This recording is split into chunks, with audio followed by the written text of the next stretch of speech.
experimental evidence for the atom? Are there techniques, like a microscope, or some technique which will allow us to see even a single atom? Now, until very recently, this was impossible. But within the last 10 to 15 years, we now have very interesting evidence. There's a laser which comes in, shines on the atom, illuminates the atom, and then the light is given off, and we can see it. You see a tiny, tiny pinpoint of light from this single atom. So this looks... It is I don't know. It's so bright, and it's very small, but extremely bright. It doesn't move. No, it's localized in a very small region, very small region. It's hanging on track. He would ask something and throw something back at me, back and forth. He's like this, with his arms a little bit outside. And he's going,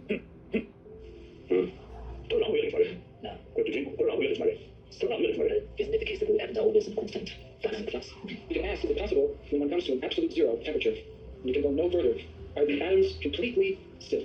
Classically, the answer would be yes. In classical physics. In quantum mechanics, it turns out the answer is no. Because quantum mechanically, the atoms must always have a small motion. This is an experimental fact now. You can watch the motion decrease until you reach a threshold, and then it flattens out, and the motion continues at that level no matter how cold you go. In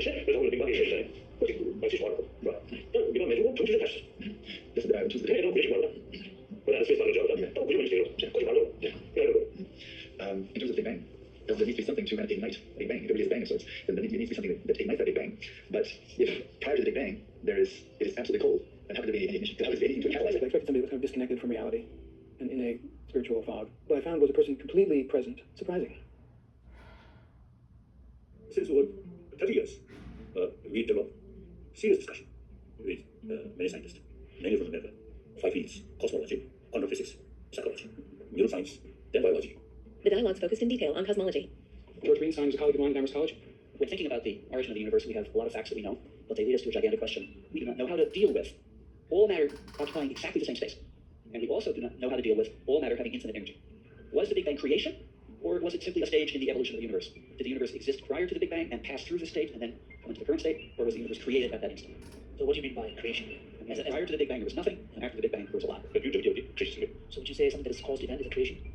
If you say that the universe comes from a cause, would that be considered a creation? I want to ask you that question. Third possibility. The universe existed, contracted to a bounce, expanded, stopped, contracted to another bounce, and this way endlessly. An endless series of cycles. So to relate this story, you told the different options, the speculations that physicists have come up with. The Buddhist position seems to be much closer to the third option, where there's this constant expansion and shrinking and then coming into being again, this repeated dissolution and origination of the universe. One thing that we need to bear in mind is that this idea in a repeated kind of dissolution and origination of the universe does not necessarily suggest that the same kind of universe will come into existence over and over again. And also very elements as well.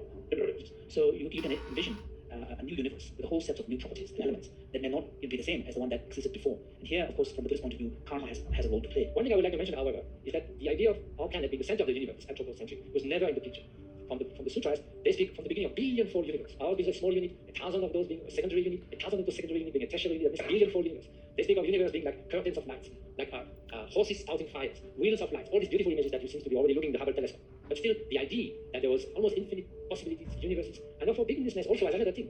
There must have been life, there must have been consciousness in all these billion universes. So in a way, our Big Bang is a very, very small part of history from that perspective.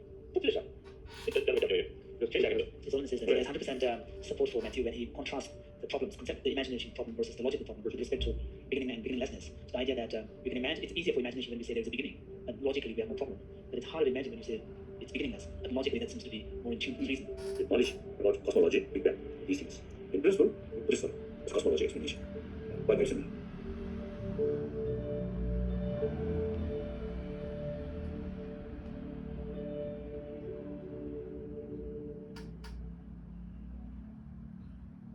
The dialogues also focused on quantum physics. What you see here is a little laser which emits light. These particles going one after the other, one after the other. Okay, there's a contradiction here. On the one hand, we have individual particles which can go through one state only at a time. On the other hand, we have the stripes which indicate that there are waves which go through both states. How can something go through one state into both states at the same time? This is now a very important point, which is new in modern physics, is that the observer experimentally decides which of the two features, particle or wave, is reality. So the observer has a very strong influence on nature. There is no reason why in this run of experiment you get this result. And this is really the first time in physics that we see something like that. That we see events for which we cannot build a chain of reasoning. Some people even say that what we observe in the individual quantum event is a spontaneous act of creation. So with this, I think I have finished my exposition of the quantum physics of individual particles. And as the next one, I would like to go to the quantum physics of two or more particles. which also has its own deep mysteries for us. The notion which we use to describe connectedness of two particles, the name is entanglement. So the idea is that these two particles, even if they are separated over a very large distance, they always remain one system. They're not really separated. But then divine doesn't take this. So when we're talking about dependency here, the fact that what happens here on one side seems to be dependent on what happens on the other side, we're not talking in terms of causal dependence, are we? That is a very deep question. A little illustration. Suppose you have two dice, and at some time you throw a die and you can throw a die. And it turns out that even as both of them are completely random, they always give the same number. How can that be? So the idea is that these two particles, even if they are separated over a very large distance, they always remain one system. They're not really separated in a deep sense. As if we were the entire universe is essentially invisible. Well, that is a nice idea, but I would not want to take a position on that because as an experimentalist, I would not know how to prove that. 但是目前呢，我们要去讲完，然后呢，不讲好了，无所谓了。 This is probably someone who can prove it will have to be able to live very long to see the whole. They continue to meet. You might ask whether everything is the same or whether something has changed in quantum physics. And there are actually two important changes. One change concerns a technical thing happening, and I know that Your Holiness, you love technology, so we mentioned that. That is the fact that based on these fundamental questions, which we discussed already, people are developing a new technology for information. And that is really a big surprise. Now, this is a picture which tries to indicate the entanglement of many qubits. Each blue point is supposedly to be a qubit, and you have many connections here. Now, if I measure one qubit, then it changes the whole state. It does not only change the one I look at, it changes all the other one. Then I measure another one, another qubit, and that changes the rest. And I keep going. And if I keep going the right way, in the end, I have the solution I want. This is a completely new way of thinking about computation. It's different from any computation people have been talking about. So in a sense, it's the first technical application of wholeness. I think this subject is very important. In any case, it is those subjects which obviously create more pollution that itself is showing more complicated. So it's really worthwhile sitting for the discussion. And I think discussion between the scientists, those specialists in business, and Buddhists. I prefer young scholars. They are your team. Now, the second point which happened, which was actually in part encouraged, if not inspired by our earlier discussion, is some new ideas which we are developing on the conceptual foundations of quantum mechanics. We are simply asking, maybe knowing, maybe knowledge is as fundamental, or maybe even more fundamental than reality. We can very well handle this kind of paradoxical situations we have been talking about mathematically, and we can confirm them in experiment with very high precision. But we still do not know conceptually what is going on. Why is the world so strange? And what I want to see someday before I pass away is someone explains to me why this is so. So I want to learn new concepts, and this is a place, and there were some new concepts brought out in your discussion, which are very interesting for me, and where I have to think more, and where I hope I can learn something which might even have relevance in helping to understand some of these phenomena in physics. So here I will insist on the critique of the idea of intrinsic existence and of the idea that they have intrinsic properties.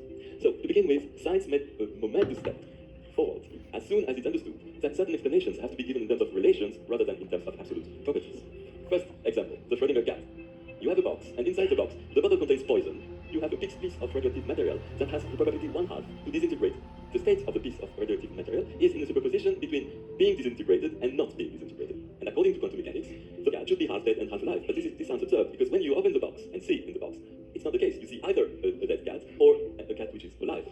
So there is a paradox. Can I just say, maybe we should add that there is no cruelty involved here, because this is a thought experiment. Exactly.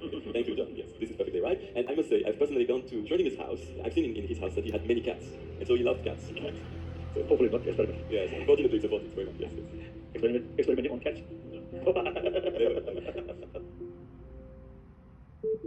Perhaps you remember we met 6 years ago at Stanford, and we had a discussion with a few other people for morning and lunch, and that was a very important event in my life. And since coming here, I've learned a great deal. I hope to start by addressing this question about the nature of matter and the nature of life. Now, the single most important thing we know is that the world is made of atoms. This is a picture of iron atoms put on the surface of a piece of metal. Each of these little bumps is one atom. You have to get it very, very cold for them to stick. It's too cold to move. Frozen. Atoms are made of other particles, such as electrons, around the outside. This is very strange. Our current understanding of these particles is they have no size, infinitely small. And we describe the particle in terms of these field lines, these fields. If the atom were the size of the Earth, the size of this electron would be smaller than 1 millimeter. So we know it must be smaller than that. Now, how do we know that? We actually take electrons and we throw them at another electron, and if the electron had size, these particles of electrons would bounce from them differently than if the electron was just a point. And we can mathematically predict which is which, and what we see, no size, just point.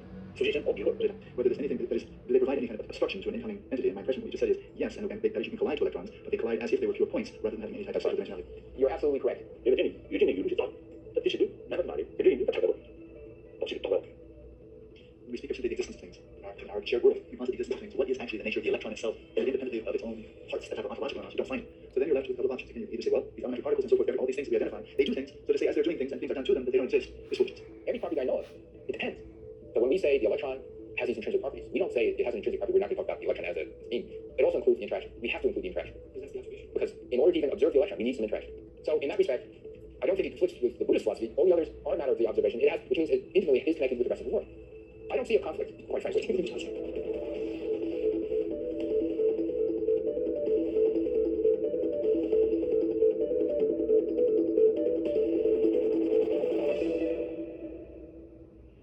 I think maybe worthwhile to explain about basic structure of the Dharma. Now I speak in Tibetan. Translate. After the Buddha's enlightenment, the Buddha was reluctant to actually give a teaching. There's a beautiful passage in the scripture which says that because I fear that no one will understand, I shall remain non-speaking and remain in the forest. All the teachings of the Buddha have been really presented from the point of view of the true truths. And he who does not understand the true truths cannot understand the essence of the Buddha's teaching. So what we are talking about here is the two levels of reality. One is the ultimate level of reality, which is the emptiness, where nothing can be found. But there's also another level of reality, which is the conventional relative level, on which causes and effect and everything function. And this ability to distinguish between two levels of reality and two truths, and understanding existence in terms of these two, becomes very important. In other words, Buddha is saying that it's not that nothing exists, but things don't exist in the way in which we tend to assume they do. They don't exist as they appear to us. This is what quantum physics have also discovered. As they go deeper into the understanding of what makes up the physical world, they don't find anything. So they have come to realize that there is nothing that supports the objective reality of the material world that we assume. But in some sense, what the quantum physics have come to is very similar to what Buddhism has also come to. And the assumption behind all of this is that if something exists, it should be findable. Once you mentally deconstruct what makes up what seems like a solid thing in front of you, you come to recognize that nothing stands there as a true reference to which you can point and say, this is it. So therefore, Buddha says that the form is empty. And then the question arises, does that mean nothing exists? Then the second presentation is made, which is that emptiness is form. So you cannot accord a hierarchy of existence to the matter and mind, both devoid of intrinsic existence, but they do both exist on the basis of designation and causes and conditions. So they have dependent origination, but they don't have intrinsic existence.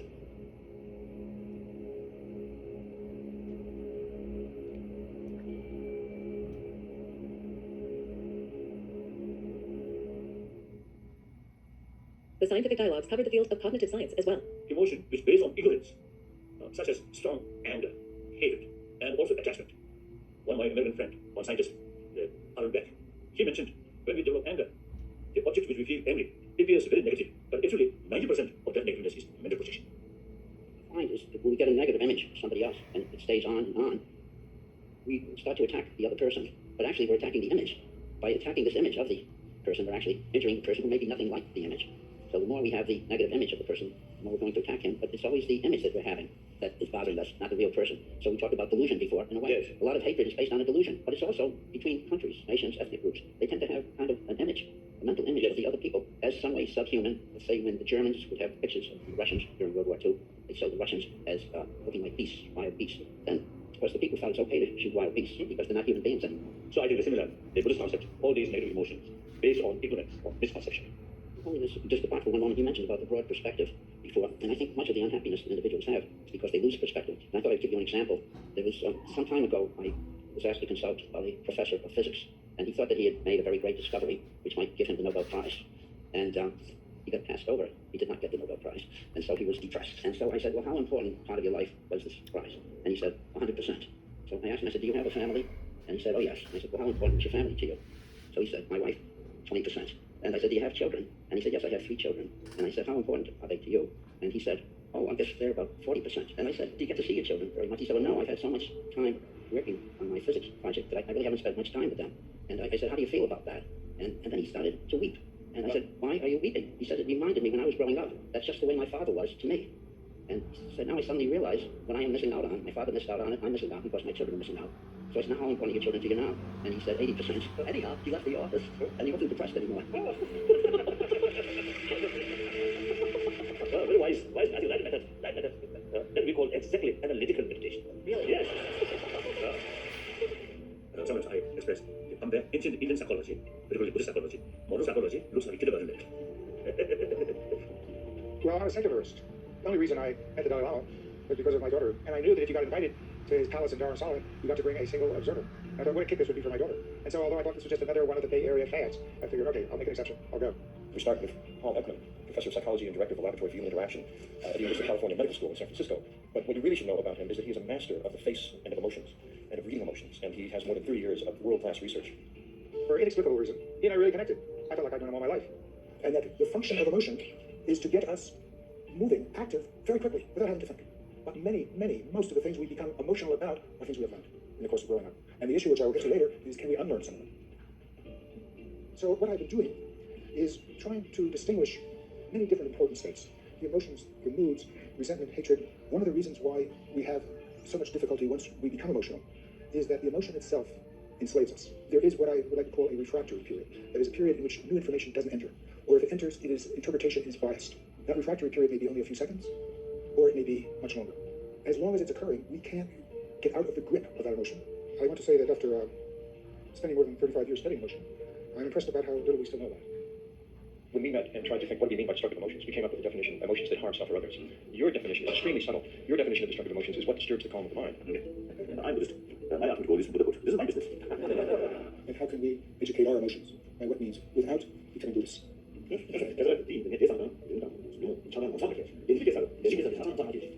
therefore, there's a possibility here that even though the grasping at the intrinsic reality of self, or whatever it is, has arisen, one could prolong the causal solving process between that instance of grasping and the actual arousal of efficient. So in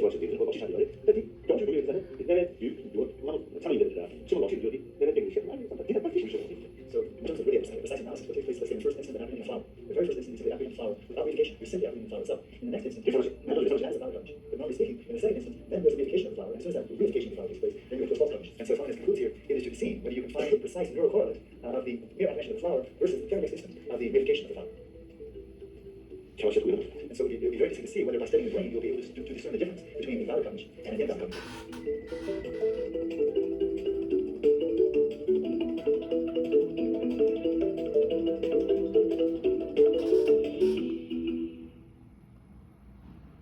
In addition, the dialogues focus on the field of neuroscience.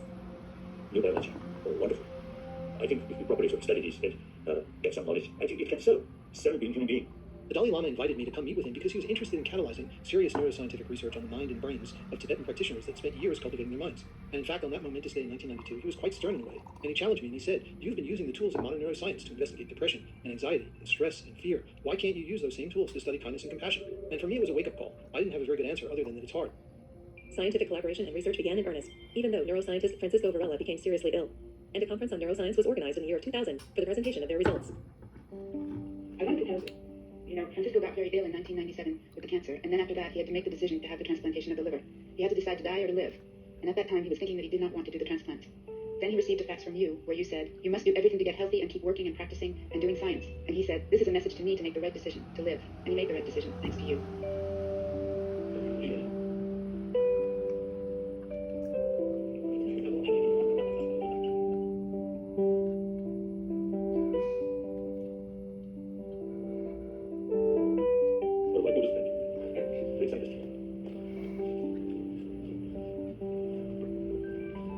Your Holiness, this afternoon, or now, what I'd like to turn to is the theme of the meeting on destructive emotions and talk about some antidotes to destructive emotions and how we can think about those antidotes in neuroscientific terms. And one question which we have pursued, whether meditation will have effects in a long-term way on this area of the brain. A more formal experiment that we have recently completed with Jon Kabat-Zinn, who presented to Your Holiness at a previous Mind and Life meeting. Jon Kabat-Zinn has been developing methods to use mindfulness meditation in a large variety of populations, including medical patients, employees in the workplace. He conducted the training himself. We wanted to explore the extent to which these factors of brain activity can be changed in normal lay people. The logic in this experiment was to see whether antidotes to stress, meditation, can have a beneficial effect on the immune system. So at the end of the study, the participants got the vaccine, the finding that we are actually the most excited about because it's so unusual and it has never been demonstrated before, and that is when we vaccinated them with the influenza vaccine. We actually find that the meditation group shows a stronger response to the influenza vaccine compared to the control group. We will be repeating this study with measures using MRI, which allow us to look deep within the brain so that we can actually look at the amygdala. We are energized with vigor and zeal to pursue this in the future, and we hope to continue this kind of collaboration. Your Holiness, like my colleague before, just a little thought before we begin. It seems to me truly wondrous that I'm here again with you once more. We have done experiments with audition, with memory, with conflict of attention between visual and auditor. The answer is always the same. The transitoriance of mental factors is like they come and they go. And what we have here is a correlate in this green stuff. That was a primitive discovery. But the brain actively undoes itself, so it creates like gaps. where the transition from one moment to the next is actually marked. So you have recognition and then action, but they are punctuated. It's like saying perception, comma, action. You don't just put them in the flow. You continue. This is again what we were talking about the other day. That time lasts a little bit. In fact, last here you can see the first moment of time of the recognition is about a third of a second. Then another similar moment when you do an action, which is pushing the button. This is systematic. We've seen this in all kinds of different conditions.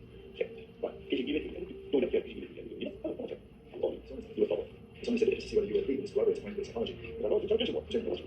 And that is, the first moment is the purely visual perception, which is non-conceptual. And the second one, where that moment, which that moment has to be, when the conceptual mind apprehends this is this. Absolutely. You cannot compress a moment beyond typically normal conditions 150 milliseconds. Even it's something almost immediate. It's about 150 milliseconds. This moment of arising is another hoop. So the brain works by these hoops, and whatever it is, whether it's visual perception of field, whether it is the close your eyes and you have a mental image, it's the same thing. Then to really conclude your organism, my point is that this was done with somebody who is not really highly trained. But now what we want to do is to take highly trained people, like meditators, who can actually go into much more fine detail what was the moment of experience. And for example, we're going to work with the monasteries in Dordogne, in the south of France, and in May, for example, we hope to have Matthew come to the lab and do these kinds of experiments. So if we can find differences even with ordinary people, then with more expert people, we should be able to really go into much finer detail. So with that thought, I wanted to conclude because this is where, to me, there's a true possibility of collaboration, not just in principle, but in a very complete sense. Thank you very much for holding this. Francisco Varela, Richard Davidson, and others invited scientifically trained Mathieu Ricard, who had received a PhD in molecular genetics before he became a monk, to help them craft the experimental design. All these was a scientific sort of research work. Oh, wonderful. Now you bring into the laboratory somebody like that. Complete, stable mind, no distractions, no faults. So when the students come, he's always ready. And the results are completely different. Meditators who are experienced and masters of precisely being able to become aware of what happens in their minds. And these first-person methods are a radical departure from classical science. One is disembodied, impersonal. The other one is fully embodied, totally situated. So here we have an occasion to really bring very much into the hardcore of research in science that idea. Why? Because this is interesting for science, the question of how to study consciousness. Both of them can give us knowledge. In both of them, you can have good times. They found this is certain sort of knowledge. Wonderful. It's not just speculation. They actually is found to approve to experiment. This is an image of her brain if we split the brain in half like that. Now, we are going to do a demonstration for you, Your Holiness. So you can see, actually, that the areas are much more extensive during mental activity. Yes. Well, actually, in dreaming, the brain is very active, and that has been studied with these techniques, and there is activation in all of the sensory areas. So, actually, that's very true. With the MRI, we get spatial resolution, very fine spatial resolution. With the EEG, we get time resolution, things that are very fast. With this, we're at chemical resolution, chemical selectivity. That's the real advantage of using this particular imaging versus something else. We can be very selective about the chemistry that we look at. Then the instrument itself, also wonderful. Very sophisticated. Oh, wonderful. Must be very expensive. Unexpectedly, just months before they were to meet again in person, Francisco Varela's health failed him for the final time. He lost his long struggle with liver cancer. He became terminally ill. Our last conversation, not face to face, but to modern technology, to video, from medicine to medicine. Very moving. Good morning, my dear friend. And in some sense, I also consider you as a spiritual brother. I was with Francisco when the Dalai Lama called. He could no longer move, he could no longer talk, but he was watching so strongly the screen with the Dalai Lama speaking to him that I thought he was going to dive into the screen as if it were a swimming pool. He was in the screen with him. It was a very, very moving moment for everyone who was there. So I wanted to express my deep feeling to you as your brother and your contribution in science. I know you made, especially in neurology, you made great sort of contribution. And then also in our work, some kind of dialogue between science and Buddhist science and science of mind, and also some other field, I think you made great contribution. So we never forget that. Till my death, I remember you. 1 year later, Francisco's wife and son met with the Dalai Lama in remembrance. How old are you? 10. 10. So before you come to this world, I already know your father. So great, really great. The Dalai Lama told me that he always has this photo of Francisco with him, and that he takes it with him whenever he travels, wherever he goes, to this day still. And then, the Dalai Lama reaffirmed his personal commitment to driving forward the collaboration between Buddhist science and Western science in the years ahead. In 2003, the Dalai Lama opened up his conversations with scientists to the public with a groundbreaking conference at one of the most prestigious scientific research universities in the world, MIT. In 1998, we added collaborative research to our mission. And by that, what we had in mind was a true collaboration between Buddhism and science, where scientists and Buddhists would stand shoulder to shoulder and design the scientific protocols, recruit the subjects, execute the research, analyze the results together, and publish together. All of our public meetings have been co-sponsored by major research universities, starting with MIT, and then with Georgetown, Johns Hopkins Medical Institute, Emory, the Mayo Clinic, University of Zurich, that really has gotten credibility and acceptance. I'm going to explain a few things about how mental imaging is being used as part of an effort of personal transformation. We're talking about introspection and mechanism of mental imagery, and we start off by pointing out that I have to be extremely humble. That was a fantastic talk we just heard, and it reminded me of how little we know in the scientific community, how narrow and focused we've been. Hopefully we're starting to build a brick that can contribute to the wall that we really must be modest. So that's preface. When we talk about what we've discovered.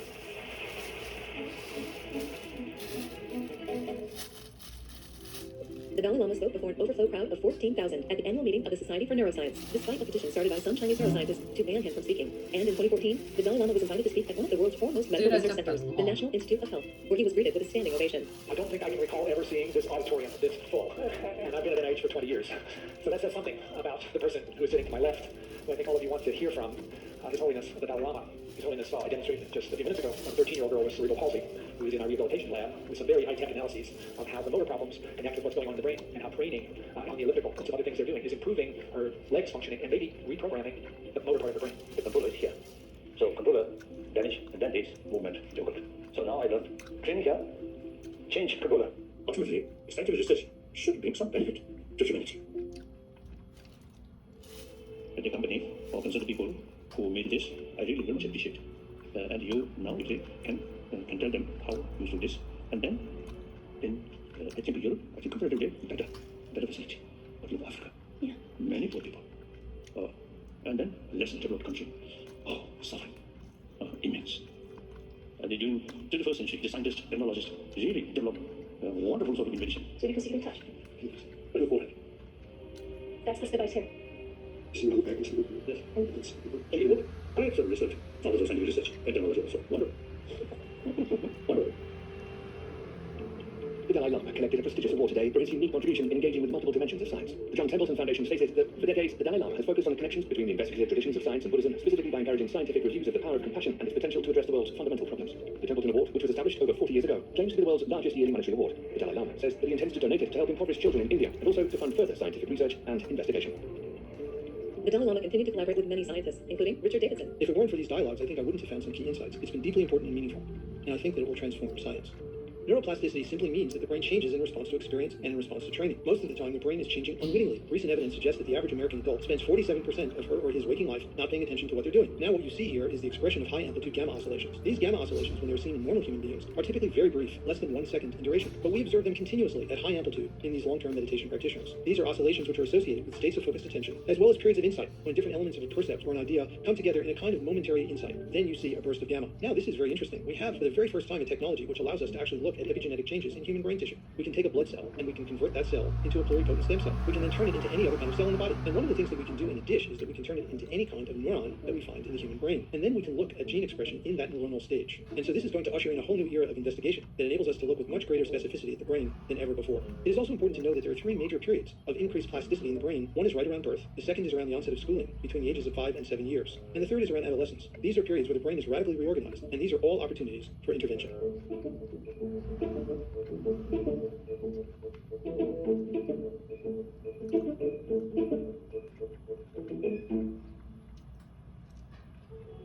The Dalai Lama also worked closely for many years with other scientists, like Paul Ekman. In 2016, they launched their comprehensive map of human emotions. If I heard you correctly, Your Holiness, you were talking about a map of emotions. Yes. We should be this marvelous intelligence. Either, you see, become source of happiness or source of worry. You have all the facilities, but at the same time, can be very, very unhappy person. We met every week for almost 2 years trying to figure out how can we use graphics to give us insight into our emotions. How can we map them? The process of creating the map, of answering the questions that you kept raising about how to do it, how it should be shown, made me think about emotions in a way I hadn't thought of up until then. After 50 years of studying emotion, because of emotions, we may starve ourselves to death. Because of emotions, we may take our own life. But the fundamental drives are puny compared to the power of emotions which override them. They are what drives life. Must recognize a deeper level of our ability to think, to tackle our emotions. The scientific dialogues continued, and they covered molecular biology and genetics. What I'm going to talk about essentially is how parents alter the activity of genes in the brain and how that influences the way their children respond to stress. And in particular, what I'd like to talk about, and that component that may be somewhat new, is how it is that the influence of parents can persist potentially over the entire lifespan. The idea is that, as I mentioned, parental care alters the activity of genes in the brain, but these effects are very specific. And the second component to this, these parental effects actually involve a form of plasticity.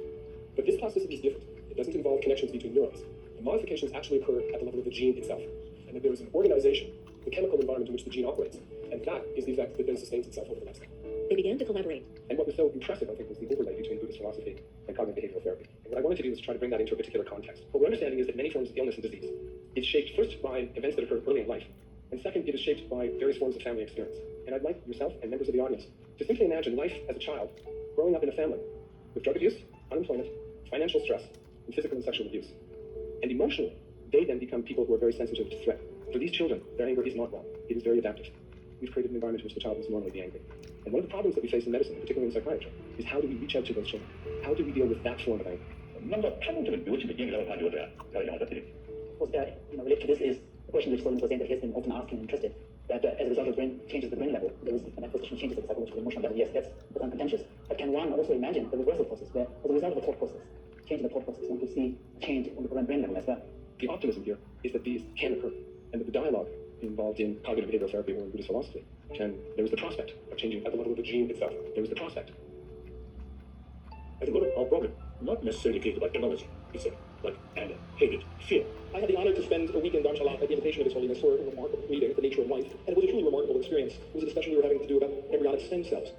And it was offered from the Buddhist perspective that the Abhidharma mentions that through the meeting of two regenerative substances, of the mother and the father, consciousness enters and the being then becomes sentient. From which you might reason that the being becomes a sentient immediately at fertilization, and that there would therefore be very serious problems with working with such a cell. And that was the opening position, the opening thought. And as more scientific discussion went back and forth about this point, it emerged that yes, but if you took embryos and separated the cells, you got two people, not one. And if you implanted an embryo, there was no guarantee that you would even get a single person. You might get none, because most embryos spontaneously birth. And so maybe it wasn't so simple. And maybe, in fact, and it was just a remarkable moment for me as a scientist hearing the Buddhists and His Holiness discussing this, maybe, in fact, there was a different interpretation, or maybe there was no negative karma associated with experimentation at that point. I think our knowledge about consciousness, time goes, I think, will increase slightly. Right now in the West, people are trying to write about the ethical questions in genetics. And I hope that the monks here and yourself don't feel like you have to wait. I know several of the monks have said, oh, I have so much to learn and so much to learn. You also have so much to teach.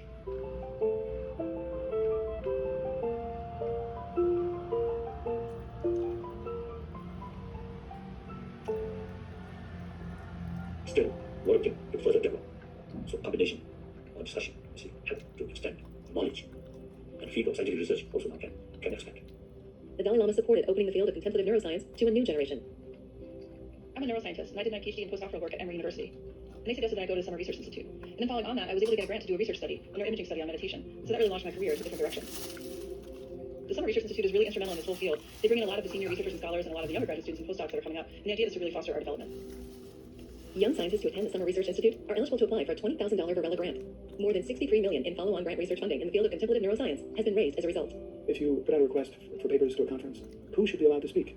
Now, if you're a young person and you're just getting your feet wet, you may actually be making a fool of yourself when you get up to give your poster paper or your presentation. But actually, that's part of growing into the field. There's a nurturing that you can do of a community through inclusion in a conference. Amici's lab was awarded a Varela grant in 2006. Hello, everyone. Can you hear me? All right. You see my face? Okay. The Dalai Lama's intervention allows me to take very seriously the wisdom that comes from the Buddhist texts. Even in the conversation I had with him directly during this meeting, it was clear that this terrain he knows well. And in some sense, my results were so familiar to him that he almost thought they were obvious. That's sort of shocking because it's taken us about 70 years of attention research in the field of cognitive neuroscience to really come to a clear answer to some of these questions. And to him, it was what he predicted, it's what he was happy to see, but wasn't surprised by it. It's definitely helped me feel like I have a whole other gold mine of thought to lean on for motivating hypotheses in our studies. So Buddha himself is made clear, oh my follower, monks, scholars should not accept my teaching out of faith, but rather thorough investigation and experiment. But today we have the great privilege of exploring what is one of the greatest mysteries of all, the nature of consciousness, the nature of the mind. Professor Christoph Koch, who's a professor of biology and engineering at Caltech. He is also the chief scientist at the Paul Allen Institute for Brain Science, a remarkable new initiative. Your Holiness, I have the great responsibility of representing 2,300 years of Western thought on this in 1 hour. This tradition reaches back all with the Greeks in Western thought. It's this tradition of that stresses the empirical coring of nature. You can think about things, but ultimately you have to test them against reality. And your theories, including theories of consciousness, have to be testable. Otherwise they're not scientific theories. When I spent a week with His Holiness the Dalai Lama, I was struck by how often he talked about the need to reduce the suffering of all conscious creatures, not just all people. That highly organized matter, such as my brain, such as your brain, such as the brains of other creatures, comes with conscious experience.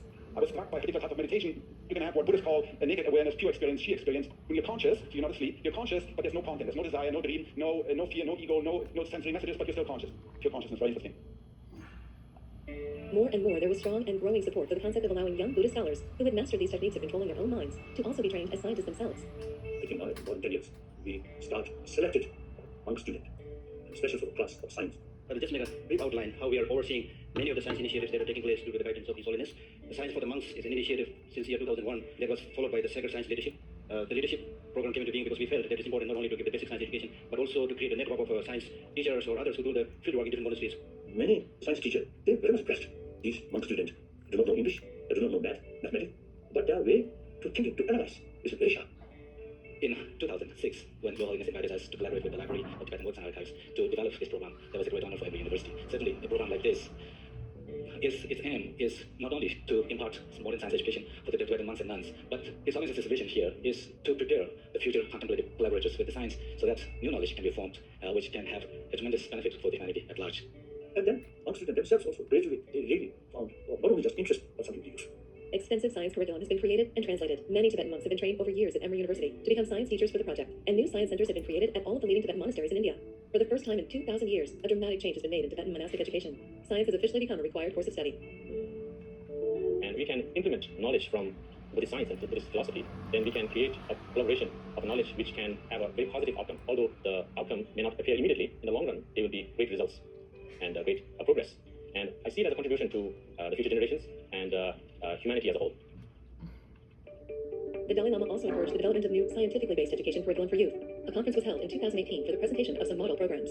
And so your office extended an invitation to individuals around the world to think about building curricula that have an ethical dimension to them. And this is where Jennifer Knox and her colleagues in the group at Emory have been doing some really fundamental work. And their program is called the SEE program, Social, Emotional, and Ethical Learning. 3 focuses of inner focus and emotional intelligence, outer focus, social intelligence, and outer focus, systems intelligence. Many individuals who are in our culture have experienced trauma. And so without developing some fundamental skills of regulating the nervous system, the students are not often able to even move into a meditation. And the breath can often be a trigger for that form of trauma. So we've built in an entire chapter based on building skills of resilience. Scientifically based on the breakthroughs that have been made in the fields of cognitive science, epigenetics, and neuroscience over the past 30 years, the SEE program teaches effective coping skills, strategies that can be used to regulate emotion, and strategies to gain focus. Now the modern knowledge, education, not adequate to bring happy society. We create some problem, disagreement. Then the solution, we put the responsibility of the solution on them. Totally wrong. The SEE program has been translated into 12 different languages, and in April of 2019, the Dalai Lama launched the program worldwide. This is our 30th dialogue. 30 occasions where we have sat with His Holiness, scientists, philosophers, scholars, and contemplatives, investigating the relationship between Buddhist science and modern science. We also want to acknowledge your dear friend, Francisco Varela, whose vision made it possible in a very powerful way for all of us to be together, and to greet Amy Varela, where are you, Amy, who is president of the board of Mind and Life Europe. Creating bridges through dialogue is not a quick and straightforward process. To participate in a true dialogue, you must bring to it the whole of yourself. You must expect that building a bridge may be slow, difficult, even threatening at times. Its essence is in its dynamical and open nature, which is a necessary condition for something really new to emerge from it. And the active ingredient in the production of something radically new is personal commitment, absolute presence through compassion and friendship, gentle bridges, true dialogue between the Western and the Buddhist traditions for investigating the nature of reality. The Dalai Lama continued to push for the expansion of dialogue with other scientists from many other parts of the world, from Africa to Japan, with Russian scientists, and with Chinese scientists. Now we are going to have one meeting with Chinese scientists. But this is the first time, so there is real potential. Now here we are few people, but we are representing millions of people. Okay. And that, not academic, the world passing through some kind of crisis of emotion. That emotion will not go away by prayer, but training our mind. In order to train our mind, we should have fuller knowledge about the whole system of our emotion and mind. We will certainly welcome you in Taiwan, and we will initiate a continuing discussion in Taiwan. Thank you. On his 80th birthday, the Dalai Lama publicly reaffirmed his commitment to stand shoulder to shoulder with scientists as they tackle the toughest issues facing humanity. I am simple Buddhist monk, but at the same time, eventually I become very close with scientists. In our training, reason becomes very important. So this scientific way will come to us. Now think how to utilize that findings translated into action, new ideas, new way. Scientists really show I think genuine interest, try to make a better world. But this is the sign of our progress. So therefore, remain a little bit skeptical. Then skepticism brings doubt. Doubt brings investigation. Buddha stated, all my follower, monks, scholars, should not accept my teaching out of faith, out of devotion, but rather thorough investigation and experiment. Through that way, once you are convinced, then you accept my teaching. So this quite a scientific way. So therefore, my body is disclosing how Buddhist monk, how scientist.